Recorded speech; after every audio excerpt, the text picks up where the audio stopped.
Chad, these crews are working every day inside our community, and you may have even seen them on the side of I-49 just cleaning up. But this week, they're focusing on cleaning up the damage that was left over from that tornado. I mean, you can see the wood, the metal just left over from that tornado, ripped from the buildings. And there's even bits and pieces of a subway sign. These people invested a lot of time to gain followers on TikTok, and some are living off the profits that they make through their videos.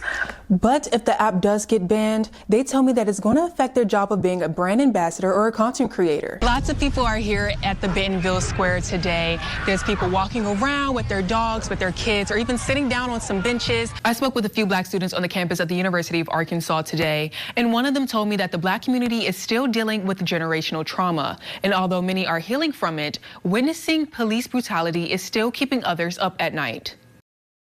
I spoke with one favorite mom who says she never learned how to swim, and neither did her parents, and she's making sure that doesn't happen with her two kids. Georgina Osu sits in the waiting room at the Arkansas Swim Academy in Rogers as she waits for her two sons to finish their swimming lessons. She drives them there from Fayetteville once a week, giving them a chance she never received growing up. I've always loved to swim, but there were a lot of factors that contributed to the fact that I wasn't able to learn.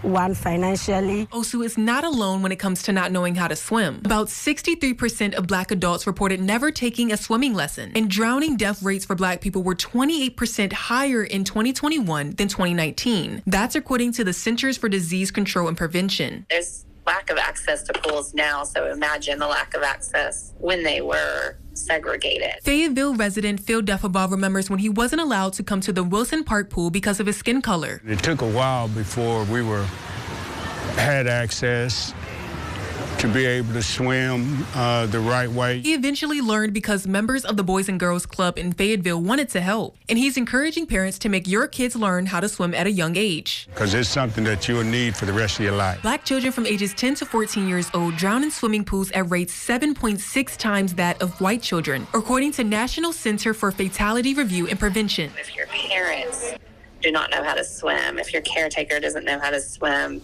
then it's less likely that the children will learn to swim. It just passes down generations. The co-owner of Arkansas Swim Academy, Whitney Lloyd, noticed more black people are receiving lessons at her business since they opened 4 years ago. She says race or not being able to afford lessons should not stop you from learning, and they will even provide scholarships.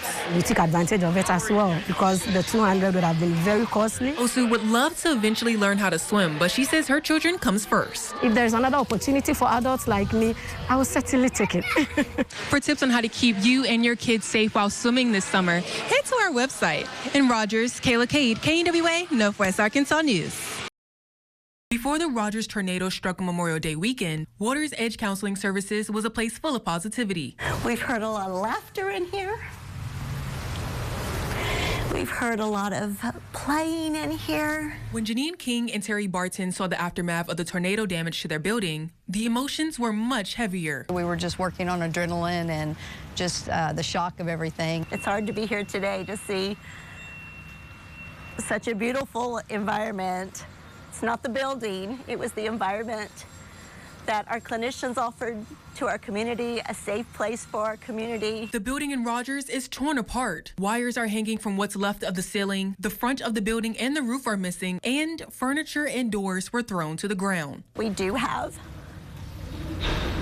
to be grateful that this did not happen during normal business hours, because our story would have been much more traumatic. The counseling service had 22 employees and more than 300 to 400 sessions a month, serving clients of all ages. But now they are forced to go to a different location or have telehealth appointments. If the insurance policy that the client has will cover telehealth, or then it would roll over to a self-pay option. Barton is the owner and CEO of Water's Edge Counseling. She says they have lost a few clients already. We have had a few clients that don't want to drive to our Bentonville location because of the traffic. Barton and King are not letting the damage stop them from continuing life-saving work for their clients. Christ and Neighbor in Rogers offered to let them rent a space. They have kindly, reached out and it's going to allow us, or at least we're in talks to be able to practice under one roof together. There are also plans of rebuilding. It's going to be better than it ever was before.